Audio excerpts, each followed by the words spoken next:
বৃদ্ধাশ্ৰমত থৈ এটা মুক্ত জীৱন যাপনৰ হাবিয়াস কৰিব পাৰে তেনে প্ৰত্যেকজন সন্তানৰ বিৰুদ্ধে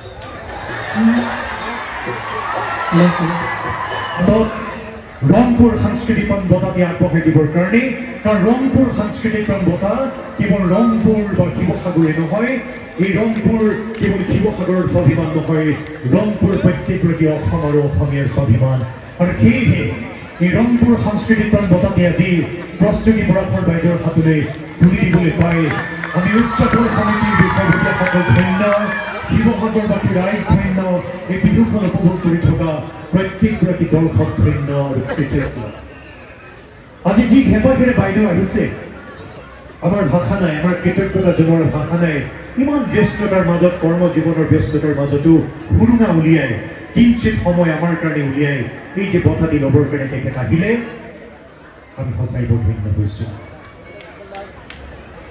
আমি বাল্যকালৰ কথাই নকওঁৱেই যদি আমাৰ ভুল হোৱা নাই 1999 চনত মহাৰথীৰ বোলছবিখনৰ মাধ্যমেৰে অসমৰ চলচ্চিত্ৰ জগতত আত্মপ্ৰকাশ কৰিছিল প্ৰস্তুতি পৰাশৰ বাইদেৱে আৰু আজি সঁচাৰ্থত অসমৰ চলচ্চিত্ৰ জগতৰ যদি মহাৰথী বুলি যদি ক'ব লাগে প্ৰস্তুতি পৰাশৰ বাইদেউ মহাৰথী এই মহাৰথী আৰম্ভ কৰা চলচ্চিত্ৰ জীৱন এটা সাৰ্থক সেই নামেৰে আৰম্ভ হোৱা প্ৰস্তুতি বাইদেৱে আজি বহুতো অনুপ্ৰেৰণাৰ উৎস হৈ উঠিছে সেই কথা তেখেতে ক'ব আমি সকলোৱে জানো বেছি দীঘলীয়া নকৰোঁ আমি আগবাঢ়িছোঁ এই ৰংপুৰ সাংস্কৃতিক বঁটা প্ৰদান অনুষ্ঠানটিৰ মাজলৈ আমি উদযাপন সমিতিৰ বিষয়ববীয়া পুষ্পাঞ্জলি দত্ত বিশ্বজিৎ বৰা ৰংপুৰ সাংস্কৃতিক বঁটা প্ৰাপক প্ৰস্তুতি পৰাশৰ বাইদেউৰ প্ৰতি আমাৰ শ্ৰদ্ধা আৰু আমাৰ সম্বৰ্ধনা জ্ঞাপন কৰিব উদযাপন সমিতিৰ পৃষ্ঠপোষক পুষ্পাঞ্জলি দত্ত বাইদেৱে আমি বাইদেউক অনুৰোধ জনাইছোঁ এখনি ফুলাম বিহুৱানেৰে অসমৰ জাতীয় জীৱনৰ স্বাভিমান এইখনি ফুলাম বিহুৱানেৰে প্ৰস্তুতি বাইদেউৰ প্ৰতি আমাৰ সম্ভাষণ জ্ঞাপন কৰিবৰ কাৰণে ইয়াৰ পাছতে এখনি চেনেং আগবঢ়াবৰ কাৰণে আমি অনুৰোধ জনাইছোঁ উদযাপন সমিতিৰ সন্মানীয় সহকাৰী সম্পাদক বিশ্বজিৎ বৰা আমি বিশ্বজিৎ বৰাক আগবাঢ়ি আহিবৰ কাৰণে অনুৰোধ জনাইছোঁ আৰু এখনি চেনেঙেৰে বাইদেউৰ প্ৰতি আমাৰ সম্ভাষণ জ্ঞাপন কৰিবৰ কাৰণে ইয়াৰ পাছতে আমি এটি স্মাৰক আগবঢ়াব বিচাৰিছোঁ আমি স্মাৰকটি আগবঢ়াবৰ কাৰণে আমি আকাশ শইকীয়া ডাঙৰীয়াক অনুৰোধ জনাইছোঁ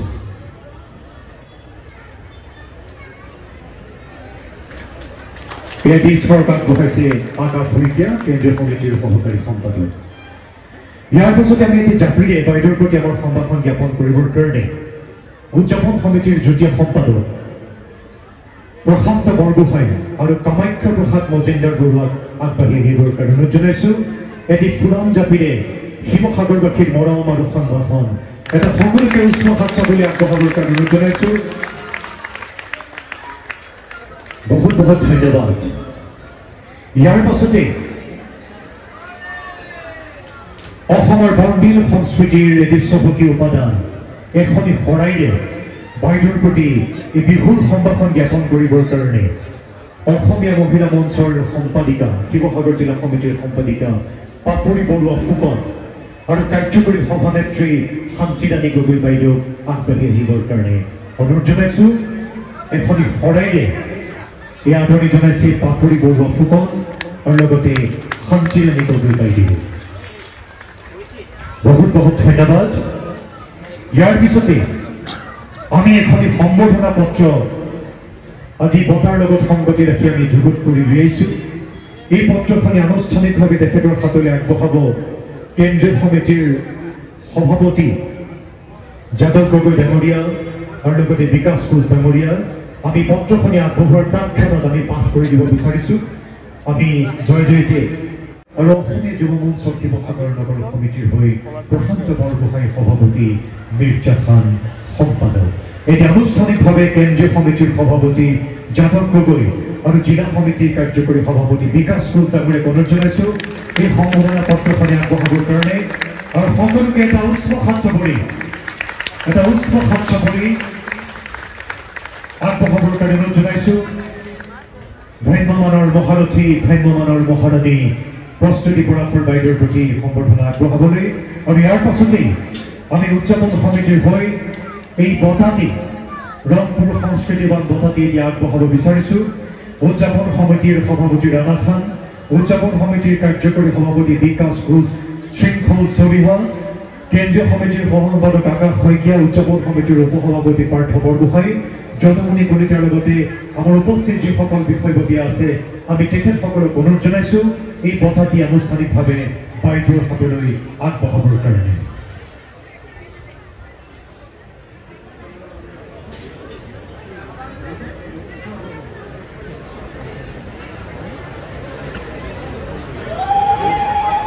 এয়া ৰংপুৰ সংস্কৃতিবান বঁটা ভ্ৰাম্যমাণৰ মহাৰণী চলচ্চিত্ৰৰ মহাৰথী প্ৰস্তুতি পৰাশৰ বাইদেউৰ বাবে যি বঁটা বিশ্ব ভৈকাদেৱে গ্ৰহণ কৰি গৈছে। বিষ্ণু খাৰঘূৰীয়া, নিপন গোস্বামী, ৰবি শৰ্মাৰ দৰে অভিনেতাই গ্ৰহণ কৰি গৈছে সেই বঁটা এয়া এই বৰ্ষত প্ৰস্তুতি পৰাশৰ বাইদেৱে আগবঢ়াবলৈ পাই আমি অত্যন্ত আনন্দিত। আমি আশা কৰিছোঁ এই বঁটা বাইদেৱে হেঁপাহেৰে গ্ৰহণ কৰিছে। এই বহুত বহুত ধন্যবাদ, বহুত বহুত ধন্যবাদ। নমস্কাৰ সকলোকে। কেনে আছে ৰাইজ? কেনে আছে ৰাইজ? ভাল। এইফালৰ পৰাহে ওলাইছে ভাল বুলি এখন এগৰাকীয়ে কৈছে ডাঙৰকে ভাল বুলি। সেইফালে ভাল লাগে, পিছফালে ৰাইজৰ বিহুৰ বলিয়ৰ বতৰ ভাল নহয়নো কাৰণে অসমীয়াৰ খবৰ নহয়নে? একাদশ বাৰ্ষিক কেন্দ্ৰীয় ৰঙালী বিহু সন্মিলন অসমীয়া যুৱ মঞ্চৰ আয়োজনত আমাৰ বাপুতি সাহোন ৰঙালী বিহুৰ এই আন্তৰিক মুহূৰ্তত এই অভাজনক শিৱসাগৰবাসী ৰাইজে অসমীয়া যুৱ মঞ্চই, মহিলা মঞ্চই আজি যিখিনি সন্মান দিলে, যিখিনি অনুপ্ৰেৰণা দিলে, চিৰজীৱন প্ৰতিটো খোজত সদায় কাৰণে চিৰস্মৰণীয় হৈ থাকিব। মই নত শিৰে আপোনালোক আটাইটিলৈকে মোৰ আন্তৰিক কৃতজ্ঞতা, ধন্যবাদ, মোৰ সেৱা জনাইছোঁ। এই সৃষ্টিশীল কামৰ লগত জড়িত হৈ থকা মানুহখিনিৰ জীৱনৰ কিছুমান সোৱাদ থাকে। সেই সোৱাদবোৰ হৈছে এই দৰ্শকৰ যে হাত চাপৰিটো, দৰ্শকৰ যে মৰমখিনি, দৰ্শকৰ যে চেনেহখিনি, এবাৰ যে চুই চোৱাৰ হেঁপাহখিনি, এবাৰ যে চাই যোৱাৰ হেঁপাহখিনি, সেইবোৰে হৈছে আমাৰ কাৰণে মহৌষধ। ৰিভাইটেল বুলি এটা দৰৱ থাকে নহয়, ৰিপুৰ মহাৰ সন্মুখত বহি আছে। আমাৰ কাৰণে সেইবোৰ হৈছে ৰিভাইটেল, আমাৰ কাৰণে মহৌষধ। আৰু জীৱনৰ প্ৰতিটো খোজত দৰ্শকৰে আশীৰ্বাদ শিৰত পোৱাৰ কাৰণে আমি সঁচাকৈ সৌভাগ্যৱান অনুভৱ কৰোঁ যে ঈশ্বৰে আমাৰ এনেকৈ জন্ম দিলে, এনেকৈ সৃষ্টিশীল কামত নিজে ভাল পোৱা কাম কিছুমান কৰি থাকিবলৈ আমাক ঈশ্বৰে এটা সুবিধা দিছে, এটা সুযোগ দিছে। ৰাইজৰ মাজৰ এজন হৈ ৰাইজৰ লগত জীয়াই থকা এটা সুবিধা দিছে। বহাগ মাহ যাবৰে হ'ল, জেঠ মাহ সোমাও হৈছেগৈ আৰু তৎসত্ত্বেও আমি কৃষিভিত্তিক অসমীয়া জাতিয়ে এই অসমীয়াৰ ৰঙালী বিহুত আমাৰ অতীতৰ উৎসৱ বুলি কোৱা যায়। আৰু সেই ৰঙালী বিহুৰ সময়তে যেতিয়া সকলোৰে মুখত সেই হাঁহি থাকে, গতিকে হাঁহিৰে এটা কবিতা মই আৰম্ভণি কৰিব বিচাৰিছোঁ। আৰু অৰ্ধাংগিনী নাটকখনৰ দুটা সংলাপেৰে আজি চমু অনুষ্ঠান সামৰিম। এবাৰ হাঁহি দিয়া না তুমি প্লিজ, বহুতৰে ডালিম গুটিয়াবোৰে জানি অকণমান অকণমান পোহৰৰ মুখ দেখি তোমাৰ হাঁহিটি দেখিলে তুমি চাগে হেৰুৱাইছা বহুত, তুমি চাগে হেৰুৱাইছা বহুত, তথাপিও তুমি হাঁহিব পাৰা এই ভাবি যে তোমাৰ হেৰুৱাখিনি হয়তো পূৰণ কৰিছে কাৰোবাৰ পৰম প্ৰাপ্তিৰ আশা। তোমাৰ চকুত হয়তো তৰা হৈ জিলিকিছে অশ্ৰুকণা, অথবা গালি দি গৈছে সকলো নিজৰা, তথাপি তুমি হাঁহিব পাৰা এই ভাবি যে তোমাৰ চকুৰে হয়তো ঈৰ্ষাত কাতৰ কাৰোবাক দিছে ক্ষণিক আনন্দৰ সোৱাদ। জুতি জুতি ভাগৰি যাব পাৰা তুমি, কাৰণ জীৱনৰ প্ৰতিটো বাটেই যে বৰ খলা বনা, পৰিলে উঠিব নোৱাৰি, উঠিলে আগুৱাব নোৱাৰি, তথাপি তুমি হাঁহিব পাৰা এই ভাবি যে জীৱনো এটি বিনামূলীয়া স্কুল ঘৰ। জীৱন, আমাৰ জীৱনবোৰ এটি এটি বিনামূলীয়া স্কুল ঘৰ। যুঁজি যুঁজি হাঁহি সৰুতে নাচ শিকাইছিলে এগৰাকীকো লৈ আহিছোঁ আজি। মোৰ সৰু মাহী সন্মুখত বহিছে, ঘুমাহী, তাইকো মঞ্চলৈ মাতিম মই, তাইও নাচিব মোৰ লগত আজি। বোলে ডাঙৰ মাহী আছে, তাইক যে মোক নামাতিবি দেই, বাপৰে মোৰ বিৰাট ভয় লাগে। মামীয়ে কৈছে আয়ো মোৰ বকালৰ বিষয় নেমাতিবি মঞ্চলৈ। মই নাচিব নোৱাৰোঁ। মহাইটো মনে মনে পিছফালে থিয় দিব বিচাৰিছিলে, তাকে পৰিয়ালকেইজনী আগলৈ আহিলে আৰু আহি মঞ্চটো দিবলগীয়া হ'ল। ৰিপন বৰপূজাৰী মোৰ মহা। সৰুতে মই তেওঁৰ লিখনিত বহুত নাটক কৰিছোঁ। খুব ভাল এজন নাট্যকাৰ, শিৱসাগৰ জিলাৰ এজন গুণীজ্ঞানী ব্যক্তি, তাই সন্মানীয় ব্যক্তি। তেওঁৰে অৰ্ধাংগিনী হৈছে মোৰ মাহী, পিকু মাহী। ভাল নামো নকওঁ আৰু ঘৰৰ নামৰে নাটক ভাল লাগে। আচ্ছা, অৰ্ধাংগিনী নাটকখনৰ আৰু এটা বৰ ভাল লগা মোৰ সংলাপ, যিহেতু নিজে এগৰাকী মাতৃ। ইয়াতো আই মাতৃসকল বহুত আছে নহয়, মাতৃসকল বহুত আছে, সন্তানো বহুত আছে, ল'ৰা ছোৱালী বহুত আছে, যুৱ প্ৰজন্মৰ ডেকা ডেকা ল'ৰা ছোৱালীবোৰো বহুত আছে। বহুতৰে কাৰণে কিন্তু এটা শিক্ষণীয় কিছু সংলাপ, কিছু কথা। অৰ্ধাংগিনী নাটকখনত শেষত এগৰাকী মাতৃয়ে নিজৰ সন্তানৰ ওপৰত এটা কোৰ্ট কেছ কৰে। কিয় কৰে? সন্তানৰ ওপৰত মাকেনো কেছ কৰে নে? এটা শুনিছেনে এবাৰ সেই কথাটো? সন্তানে কেছ কৰা শুনিছোঁ আমি নহয়, ধন সম্পত্তি বিচাৰি, প্ৰত্যেক সম্পত্তি বিচাৰি কেছ কৰে, উত্তৰাধিকাৰী বিচাৰি কেছ কৰে, কিন্তু মাকেনো কেছ কৰা দেখিছেনে কেতিয়াবা? অৰ্ধাংগিনীখনত কৰিছেনে? তেতিয়া পুতেকে কয় যে এইবোৰ তুমি কি কৰিছা, তুমি মোৰ বিৰুদ্ধে কেছ খেলিবা? তেতিয়া মাকে কয় তাতে মোৰ বিৰুদ্ধে তুমি ক্ষতিপূৰণ বিচাৰিবা? তেতিয়া মাকে কয় মইতো একো বিশেষ ক্ষতিপূৰণ বিচাৰাও নাই তোৰ পৰা। এটা সন্তান গৰ্ভস্থ হোৱাৰ পৰা ডক্টৰৰ ফিজ, হাস্পাতালৰ খৰচ, বেবী ফুড, খেলা বস্তু, বেমাৰৰ ঔষধ, দিনে ৩-৪ সাঁজকৈ খোৱা ভাত, স্কুল ফিজ, টিউচন ফিজ, কিতাপ বহি, কলমৰ খৰচ, এইখিনিহে বিচাৰিছোঁ মই তোৰ পৰা। মাক দেউতাকবোৰৰ মৰম, চেনেহ, আদৰ, যত্ন, এইবোৰৰ মূল্য আজিলৈকে ক'তো নিৰ্ধাৰণ হোৱা নাই। সেয়েহে মই অনুমান কৰি কিছুমান হিচাপ ধৰি দিছোঁ।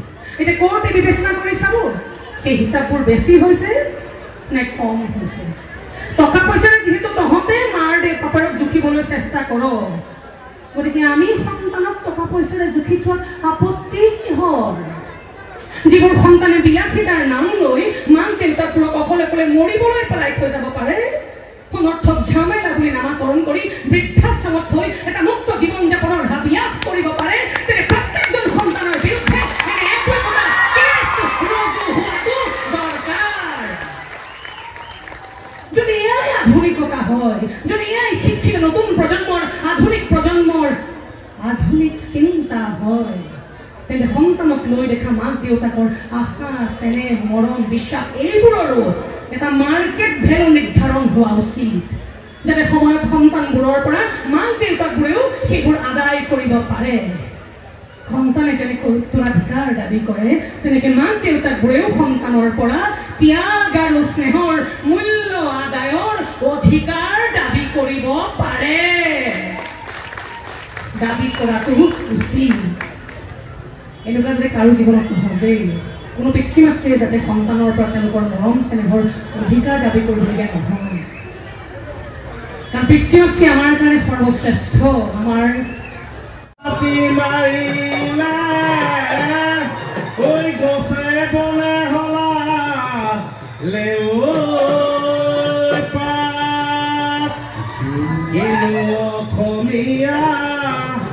বিহুতি আহিলে ঐ গৰু চালে লগালে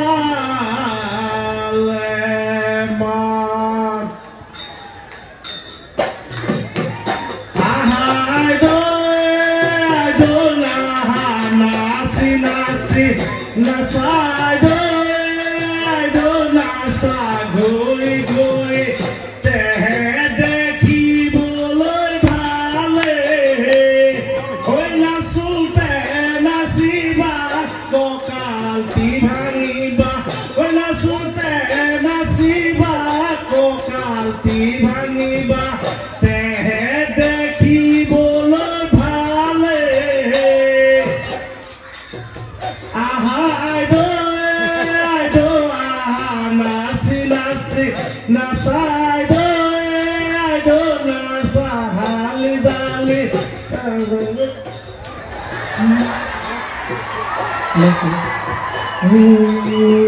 বরুভিনে সবিলে মুখতি বাকি বিধবিলি, বরুভিনে সবিলে মুখতি বাকি বিধবিলি, ওই জানো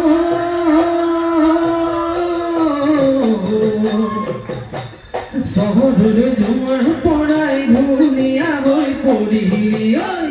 চহৰলৈ যোৱাৰ পৰাই ধুনীয়া হৈ পৰিলি বাঢ়িবে বগৰী বুটলি আছ বনাবলৈ এৰিলি বাঢ়িবে বগৰী বুটলি আছ বনাবলৈ এৰিলি হৈ মোৰ